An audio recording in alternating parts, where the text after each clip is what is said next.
tu veux une relation amoureuse qui mène au mariage, tu veux un mariage stable, même si vous êtes en tumultude, en difficulté, allez parler à une personne qui a eu des difficultés à réussir. C'est vrai. Ceux qui ont eu des échecs peuvent aussi vous aider, s'ils sont bien intentionnés. Et surtout s'ils n'ont pas d'ego, parce qu'il y a des gens qui échouent, mais ils ne sont jamais responsables de leur échec.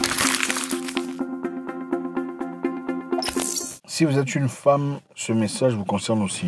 Ouais. Si vous êtes une femme, ce message est aussi important pour vous. Vous savez, beaucoup de femmes célibataires ont rendu beaucoup de femmes célibataires. Vous avez compris ça? Beaucoup de femmes célibataires rendent des femmes célibataires. Des femmes célibataires rendent des femmes célibataires.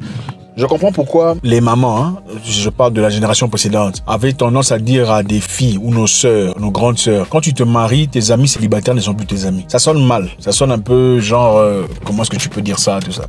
Je comprends pourquoi. C'était simplement pour vouloir les protéger. C'est ça la vérité. Pas toutes, mais beaucoup malheureusement te donneront des mauvais conseils parce qu'elles ne comprennent pas la situation dans laquelle tu vis. Et aussi, généralement, une femme qui n'a pas réussi son histoire, généralement, pas toujours, généralement, te donnera des conseils qu'elle a appliqué dans sa vie. Rarement elle te dira, tu sais, je n'aurais jamais dû divorcer. J'aurais dû me concentrer, j'aurais dû faire plus attention. J'aurais dû plus être à l'écoute. Au lieu de divorcer, j'aurais dû peut-être accorder une nouvelle chance. On aurait dû aller voir des professionnels pour nous aider. On aurait dû parler à une personne qu'on respecte. Rarement le feront. La plupart te dira, moi, si un homme me fait ça, j'en ai marre, je me taille. Si un homme me fait ça, je ne peux pas accepter ça. Voilà. Regardez souvent ça. Vous allez remarquer qu'elle est célibataire. Ou elle a été dans une histoire, elle a été blessée. On l'a laissée avec des enfants, peut-être plus ou pas, peu importe. Et ce n'est pas pour être injurieux, ce n'est pas pour dire que toutes ces femmes sont mauvaises. Pas du tout, ce n'est pas ce que je dis. Je dis simplement que l'homme souvent transmet ce qu'il a. La femme aussi, d'ailleurs. Beaucoup de femmes célibataires gardent les femmes célibataires. Les femmes célibataires transforment les femmes célibataires. Les femmes célibataires peuvent transformer des femmes mariées dans une instabilité vers le célibat. Pourquoi tu ne le jettes pas dehors? Moi, j'appelle la police. Regarde sa situation. Elle a déjà appelé la police. Combien de fois vous avez vu une femme stable dans son foyer, qui a son mari, ses enfants vivent bien en paix, te dit, il faut appeler la police, il faut le jeter dehors. Vous ne verrez jamais ça. C'est souvent les femmes qui sont seules. Et ce n'est pas injurieux, il ne faut pas vous fâcher. C'est souvent les femmes qui ont jeté son homme. Oui, mais là, jeter son homme, c'est l'expérience qu'elle te transmet. Les femmes célibataires rendent des femmes célibataires. Si tu veux d'une femme, il faut regarder ses copines. C'est très important. Ouais. Il faut observer ses copines. Ce n'est pas pour dire que toutes les femmes célibataires sont mauvaises. C'est pas ce que je dis. Il faut observer les copines. Parce que la femme que tu as dans la vie, généralement, fera ce que ses copines font. Elle poursuivra ce train-là. Une femme, si vous l'êtes, et que vous avez des copines qui vous disent, écoute, tu es seule, après tout, va te faire du bien, sors, va boire, rien qui te lie à qui que ce soit, fais ce que tu as envie de faire. Elle ne t'aime pas. Une femme qui t'aime ne dira pas, va coucher avec les gens, d'ailleurs, tu n'as rien à rapporter. Non, parce que la finalité, c'est quoi? Tu vas aller faire des bêtises, ton body count va monter, 37 hommes avec qui tu as été pendant une semaine, et finalement, tu ne mèneras pas la conversation. Parce que quand on va te mettre pour faire face à la musique, je ne voudrais pas parler de ça. Et ton passé, je ne veux pas parler de mon passé. C'est ça. Va faire ce que tu as envie de faire, fais-toi du bien. Non. Une amie qui t'aime vraiment va te recadrer. En fait, une femme en dépression peut emmener toutes ses 5 copines avec elle dans sa dépression. Comme elle est en dépression, elle va aller fumer du chanvre, elle est en dépression, elle veut aller en boîte, elle veut que tu partes avec elle. Elle est en dépression, elle a trouvé un mec là qu'elle a trouvé chaud, elle veut que tu prennes aussi son copain, son ami. Ah oui, ouais, mais ma chère, tu vois, après tout, on vit, on est jeune. Oui. Faites très attention. Faites très attention. C'est sa tendance. En fait, c'est pour qu'elle se sente pas aussi mal que ça. Après tout, il n'y a pas que moi qui ai fait ça. Elle ou les autres aussi ont fait ça. Il n'y avait pas que moi. On était à plusieurs. Une femme, généralement, emmènera ses copines avec elle dans sa dépression. Si vous ne faites pas attention. Elle risquerait de vous emporter dans sa ligne de dépression. Faites très attention. Il faut observer les copines de ta femme, les copines de ta fiancée. Si tu veux avoir une vie stable, est-ce qu'elles sont une référence?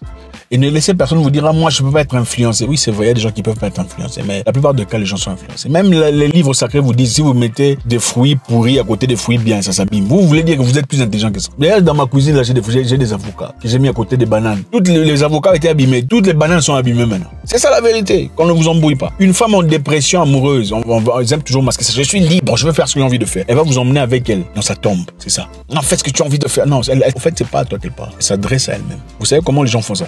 Quand on est en train de s'adresser à soi-même en parlant. Fais ce que tu as envie de faire, tu es jeune, c'est ta vie, tout ça. Ce n'est pas à toi qu'elle parle. Elle s'adresse à elle-même.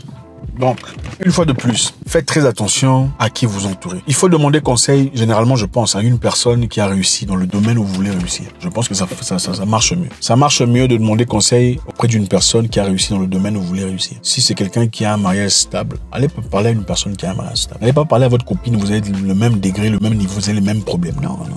Non, pas du tout. Si tu cherches l'argent, tu vas aller parler avec une personne pauvre. Non, tu ne le feras pas. Tu cherches de l'argent, tu veux réussir, tu parleras à une personne qui n'a pas d'entreprise. Non. Tu vas chercher une personne principalement qui n'a pas seulement une entreprise, mais qui a plusieurs ou qui a réussi dans son entreprise. De manière claire et emphatique.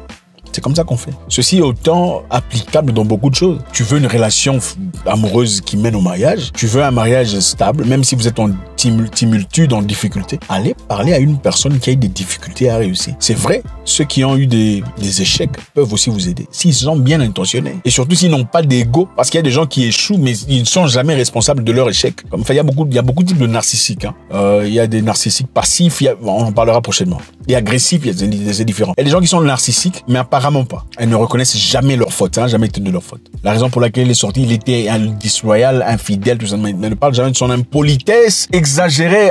C'est pas pour justifier le fait d'être pas loyal, mais ne parle jamais de son implication. Ça n'a jamais été de sa faute, ça n'est pas elle, c'est inacceptable, non. Je pense que on peut faire beaucoup de concessions, on peut se comprendre, on peut essayer d'arranger, d'améliorer, de bonifier quand on a l'intention de le faire. Et surtout quand on est assez responsable pour reconnaître sa part de choses. Dire je suis désolé, je suis très impoli, c'est un problème que j'ai, mais j'ai besoin d'aide.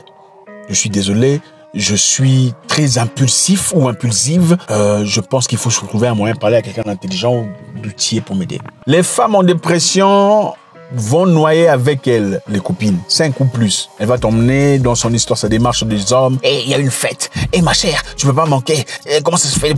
D'ailleurs, tu es libre, tu es encore jeune. Faites très attention. Les femmes célibataires gardent les femmes dans le célibat. Attention, je vous le dis, faites très attention. Rarement vous trouverez celles-là qui vont donner des conseils qui sont pourquoi n'ont pas appliqué ces conseils dans leur propre vie.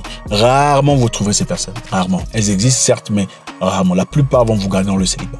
Et quand nos parents disaient il faut chercher de femmes comme toi, qui sont mariées comme toi, ce n'est pas parce qu'elles sont bêtes. Okay? Ça ne marche pas toujours à 100%, mais la plupart des cas, ce sont des gens qui vivent dans un monde complètement différent. On essaie de cadrer, on essaie de vivre bien, de s'ajuster à sa nouvelle vie. C'est difficile quand toi tu es marié et il y a tes copines qui viennent. Hey, il y a une fête. Tu sais d'ailleurs, tu connais Gérard, le patron là de tout ça. Ah, il m'a appelé au téléphone. Toi tu es déjà marié. Vous parlez de Gérard, pourquoi? Gérard c'est qui? Il a eu combien de femmes comme ça, des concubines, tout ça. C'est comme ça que les femmes en dépression, on va vous emmener dans des histoires, elle fait des bêtises, elle va coucher avec des gens ici et là-bas. Bon, voilà, généralement beaucoup de femmes ne comptent que quand vous demandez à la femme tu as été avec qui, elle te dira bon, j'ai été avec 3. Mais la vérité est quoi? Elle ne compte jamais le gars là qui a été avec elle pour une soirée où elle pensait que c'était une relation réelle, mais bon, 2 jours, le gars pas. Ouais, c'était derrière la voiture. Ou au club. Ça, on ne compte jamais. C'est ça, on ne compte jamais. En fait, c'est un mécanisme psychologique pour pas se sentir sale. On ne compte pas des trucs auxquels on n'a pas donné la valeur. On préfère compter là où ça a fait 2 mois, il y a eu attachement émotionnel. Là, c'est mon ex. C'est mon ex. Elle va te présenter ça, c'est mon ami, mais ils ont déjà été en intimité. Elle ne dira pas ça, c'est mon ami avec qui on a déjà fait ça. On dit jamais ça. On dit, ah, lui, c'est un ami. C'est un ami, mais vous avez déjà... C'est ça. Voilà pourquoi on n'aime pas parler du passé. Oh, l'ami là, il avait passé une nuit chez moi, il pouvait pas rentrer, il n'y avait pas de train, le truc là est passé. Ah, non, enfin bref, on ne veut pas rentrer, sinon ça va m'énerver encore. Bref, les femmes célibataires, je plaisantais, gardent les femmes dans le célibat. Je suis très bien dans ma peau, vous le savez. Quand on fait ça, c'est pour aider. Ce n'est pas parce qu'on a un gourmand. Gourmand, c'est pour les pauvres. On peut avoir gourmand comme ça. Là. Ça va pas à la tête, quoi. Non, on vit dans des mondes différents. Bon courage à vous, faites les bons choix. N'écoutez pas vos copines qui racontent des bêtises. Si ça ne marche pas, non, en tant qu'homme aussi, il faut veiller. Ce n'est pas de la dictature, mais il faut veiller. Les connaissances. Oh, je sors, je veux voir des amis. C'est quels amis? Elles font quoi? Elles sont comment? Vous connaissez comment? C'est quoi la dernière fois? C'est important. Si c'est du sérieux, il faut poser des questions. Si c'est de la blague, d'accord, il n'y a pas de souci. Mais si c'est sérieux, c'est la femme que tu veux faire, la femme de ta vie. Protégez-vous, les amis. God bless.